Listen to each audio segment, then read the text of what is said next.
আসসালামু আলাইকুম সম্মানিত দেশ এবং প্রবাসের ভাই ও বোনেরা, বিএনপি নাকি জামাত ইসলাম কোন দল আগামী সংসদ নির্বাচনে ক্ষমতায় যাবে, এই বিষয়টি নিয়ে নানা রকম জরিপ চলতেছে। চারদিকে যে পরিমাণ তথ্য আদান প্রদান হচ্ছে, এই বিষয়গুলো নিয়েই কথা বলবো আপনাদের মাঝে। বর্তমান প্রেক্ষাপট অনুযায়ী আসলে বিএনপির কত পার্সেন্ট সম্ভাবনা আছে এবং বর্তমান প্রেক্ষাপট অনুযায়ী জামাত ইসলামের কত পার্সেন্ট সম্ভাবনা আছে, একদম প্রমাণ সহকারে আপনাদের মাঝে কথা বলার চেষ্টা করব। তাই চলুন ভিডিওটি শুরু করা যাক। এক নম্বরে, শুধু জামাত ইসলাম এবং বিএনপির নাম কেন নিলাম? এনসিপি আছে, এছাড়াও আরও অনেকগুলো দল আছে, তাদের কথা বললাম না কেন? তাদের বিষয় হচ্ছে যে কোনো একটি দলে তারা জোটবদ্ধ হয়ে যাবে। কেউ জামাত ইসলামের সাথে জোটবদ্ধ হবে, কেউ বিএনপির সাথে জোটবদ্ধ হবে। আবার শোনা যাচ্ছে এনসিপি সহ 7 থেকে 8টি দল নাকি একসাথে হয়ে নির্বাচন করবে। তাহলে হবে ত্রিমুখী সংঘর্ষ, মানে 3টা দল মুখোমুখি হবে। যদিও তিন নাম্বার যেটা এনসিপি, তার সাথে কন্টাস্ট হবে না বিএনপির, কন্টাস্ট হবে হচ্ছে জামাত ইসলাম এবং বিএনপির। তাহলে ক্ষমতায় যাবে কে? হয় জামাত ইসলাম, না হয় বিএনপি। চলুন দুই দলের প্রধানকে নিয়ে একটু কথা বলি।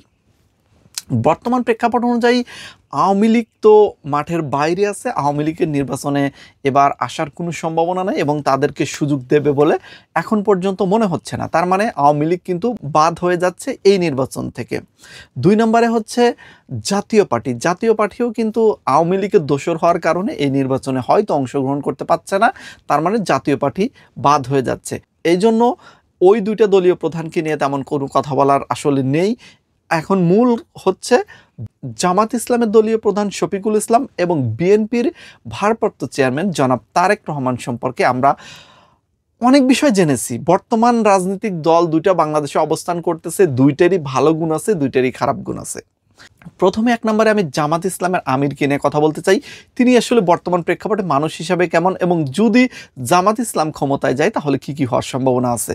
জামাত ইসলামের আমির এক কথায় অসাধারণ একজন ব্যক্তিত্ব, অসাধারণ একজন মানুষ। জামাত ইসলামের আমির শফিকুল ইসলাম, তিনি আসলে দলীয় প্রধান হিসাবে আমার ব্যক্তিগতভাবে খুবই তাকে ভালো লাগে। কারণ তার যে অসাধারণ বক্তব্যগুলো, বিশেষ করে তার যে বক্তব্যগুলো যদি শোনেন আপনি মুগ্ধ না হয়ে পারবেন না। আপনি যদি বিএনপি করেন এরপরও বলতে পারবেন না যে জামাত ইসলামের প্রধানের বক্তব্য হিংসাত্মক বা ত্রুটিপূর্ণ বা কোনো আক্রমণাত্মক কথা বলছে, এগুলো আসলে নেই তেমন একটা। যার কারণে আমরা দলীয় প্রধান হিসেবে জামাত ইসলামের বর্তমান শফিকুল ইসলামকে একদম যোগ্য বলে মনে করতেছি এবং বাংলাদেশের মানুষ অনেকেই এই জন্য জামাত ইসলামকে এখন পছন্দ করতেছে। এবং যদিও আগের হিসাব করা যায় তাহলে জামাত ইসলামের ভোট ছিল বাংলাদেশের শতকরা 13 থেকে 14%। কিন্তু এখনকার বর্তমান যেহেতু জামাত ইসলামের চারদিকে সুযোগ সুবিধা বৃদ্ধি পেয়েছে, যার কারণে তাদের ভোটের সংখ্যা কিন্তু প্রায় 25 থেকে 30% হয়ে গেছে। এরও বেশি হতে পারে, এটা জরিপে বলেছে। আমার আইডিয়া এর চাইতে বেশি হয়েছে। তো বর্তমান প্রেক্ষাপট অনুযায়ী হাই কন্টেস্ট হবে কিন্তু জামাত ইসলাম এবং বিএনপির মাঝে। কেন হাই কন্টেস্ট হবে? কারণ জামাত ইসলামের বিগত দিনের 3 থেকে 4টি যে বিশ্ববিদ্যালয় নির্বাচনগুলো দেখেন, একদম সেখানে প্রত্যেকটা বিশ্ববিদ্যালয়ে জামাত ইসলামের প্রার্থীগুলো কিন্তু দিতেছে। যার কারণে এই প্রেক্ষাপট বিবেচনা করলে আসলে জামাত ইসলাম বিএনপির চাইতে এগিয়ে থাকে। বাংলাদেশের জনগণ জামাত ইসলামকে কিন্তু অ্যাকসেপ্ট করতেছে। নির্বাচনে যদি এমন কিছু হয়ে যায় যে জামাত ইসলাম দেখাগুলো বাংলাদেশের সংখ্যাগরিষ্ঠ হয়ে এককভাবে জিতে গেছে, অনেক সিট পাইছে বাংলাদেশ থেকে, এরকম যদি হয়ে যায় অবাক হওয়ার কিন্তু কিছু নাই। কারণ যে সংস্কারের পর থেকে জামাত ইসলামকে বাংলাদেশের মানুষ অনেক পছন্দ করতেছে এবং তাদের কার্যক্রম এবং তাদের উপরে যে 2-3টা যে ট্যাগ লাগানো ছিল, যেমন যুদ্ধ অপরাধী ট্যাগ, এছাড়া শিবিরকে রক্কাটা শিবির বলা হয়, নানা রকম বিষয়গুলো নিয়ে অবগত আছে মানুষ। কিন্তু তারপর এগুলোকে তেমন কোনো মানুষ পাত্তা দিচ্ছে না। এরপরে যেহেতু বিএনপিকে দেখেছে, আওয়ামী লীগকে তো দেখলো 17 বছর, তার মানে অনেকেই চাচ্ছে যে জামাতকে একটু ভোট দিয়ে দেখি এবার জামাত কি করে। এই সম্ভাবনা থেকে বলাই যায় জামাতের কিন্তু এবার একদম সম্ভাবনা আছে সরকার গঠন করার জন্য। তো কে কে জামাতকে ভোট দিতে চান অবশ্যই কমেন্ট সেকশনে লিখে যেতে পারেন। এছাড়াও বিএনপি সম্পর্কে আমি আপনাদের মাঝে এখন কিছু বলতে চাই। বিএনপির দলীয় প্রধান জনাব তারেক রহমান সম্পর্কে আসলে না বললেই নয়। একজন ব্যক্তি এত সুন্দরভাবে, এত পজিটিভ চিন্তা করে কিভাবে কথা বলে আমি নিজেও বলতে পারি না। আমি তারেক রহমানের প্রায় অধিকাংশ বক্তব্যই শুনে থাকি, যেমন আমিরে জামাতের বক্তব্য শুনি, ঠিক তারেক রহমানের বক্তব্য আমি অধিকাংশ বক্তব্যই শুনে থাকি। তো এই দুইজন ব্যক্তি আসলে খুবই সুন্দর মনের মানুষ, এবং বিশেষ করে বর্তমানে তারেক রহমান যে বক্তব্যটি দেয় এক কথায় অসাধারণ, কোনো হিংসাত্মক কথা নাই, কোনো প্রকার চ্যালেঞ্জিং কথা নাই, সব সময় নমনীয়, ভদ্র, অসাধারণ একজন ব্যক্তিত্ব বলতে গেলে তারেক রহমান সম্পর্কে অনেক কিছু আমরা বিগত দিনে শুনেছি। আসলে এগুলো সবই শোনা কথা যে তারেক রহমান দুর্নীতি করেছে বা নানা রকম সমস্যা, বাংলাদেশ থেকে যখন বিএনপি ক্ষমতায় ছিল বাংলাদেশ থেকে তারেক রহমান অনেক দুর্নীতি করেছে, এমনকি নানা রকম ট্যাগও তার প্রতি দেওয়া হয়েছিল খাম্বা তারেক নামে।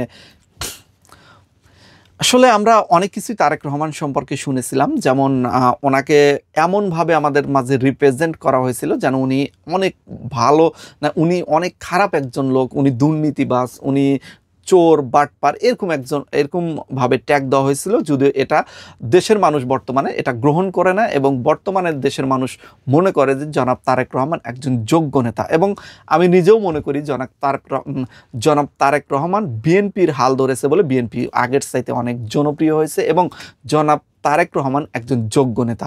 তার যে পজিটিভ থিঙ্কিং, তার যে পজিটিভ চিন্তাভাবনা, সেইটা যদি বিএনপি গ্রহণ করে, বিএনপির মধ্যে কিছু চাঁদাবাজ বা কিছু দুর্নীতিবাজ আছে, বিগত দিনেও এটা প্রমাণ হয়েছে। আশা করি জনাব তারেক রহমানের চিন্তাধারা এবং সততা দিয়ে বিএনপিকে পরিশোধিত করে সুন্দরভাবে আগামী সংসদ নির্বাচনে তারা যদি জয় লাভ করে, তাহলে অবশ্যই সরকার গঠন করে দেশ পরিচালনা করবেন। সর্বসাকুল্যে বিএনপির সম্ভাবনাই কিন্তু সবচেয়ে বেশি এবার সরকার গঠন করার ক্ষেত্রে। তবে সাবধানে থাকতে হবে বিএনপিকে, কারণ অতি উৎসাহী হয়ে অনেকেই মনে করতেছেন যে 200 থেকে 250 আসন বিএনপি একদম অনায়াসে পেয়ে যাবে। বিষয়টা কিন্তু এতটা সহজ হবে না, কারণ জামাত ইসলামের বর্তমান কিন্তু জনপ্রিয়তা অনেক বেশি, বিএনপিরও বর্তমানে জনপ্রিয়তা অনেক বেশি। আমি মনে করতেছি যে হাই কন্টেস্ট হবে, যে দলই জিতুক অন্তত কন্টেস্ট হবে এবার নির্বাচনে, এককভাবে একদম প্রাধান্য বিস্তার করে কোনো দল জিততে পারবে না। এই কথাটি জনাব তারেক রহমান তিনিও কিন্তু বলেছেন যে আপনারা নেতাকর্মীর উদ্দেশ্যে উনি একটি বক্তব্যই বলেছিলেন যে আপনারা যত সহজ ভাবতেছেন নির্বাচনটি কিন্তু আসলে তত সহজ হবে না। তো উনি আসলে বুদ্ধিমান একজন ব্যক্তি, আসলে উনি দীর্ঘ 17 বছর হলো এই বিষয়গুলো পর্যবেক্ষণ করে বাংলাদেশের জনগণের পালস বুঝে ফেলেছে, যার কারণে বাংলাদেশের জনগণের পালস বুঝেই কথা বলতেছে। সবচেয়ে ভালো দিক এবং বাংলাদেশের জনগণের জন্য সৌভাগ্য বলা যায়, সেটা হচ্ছে বাংলাদেশের বর্তমান যে দুটি দল ক্ষমতা যাওয়ার সম্ভাবনা আছে, জামাত ইসলাম এবং বিএনপি, দুইটি দলের প্রধানই ভালো মানুষ, এবং দুটি দলের প্রধানই অসাধারণ ব্যক্তিত্ব এবং ভালো চিন্তা ভাবনা নিয়ে কাজ করবে। সাধারণ আমরা জনগণ চাই যে দলই ক্ষমতায় যাক, বাংলাদেশ থেকে যেন দুর্নীতি একদম নিঃশেষ হয়ে যায় এবং বাংলাদেশ যেন সোনার বাংলাদেশ হিসেবে পরিণত হয়। আজকের মতো ভিডিওটি এখানেই শেষ করতেছি। কারা কারা বিএনপির পক্ষে এবং কারা কারা জামাতের পক্ষে অবশ্যই কমেন্ট সেকশনে কমেন্ট করে যাবেন। আল্লাহ হাফেজ, সবাই ভালো থাকবেন।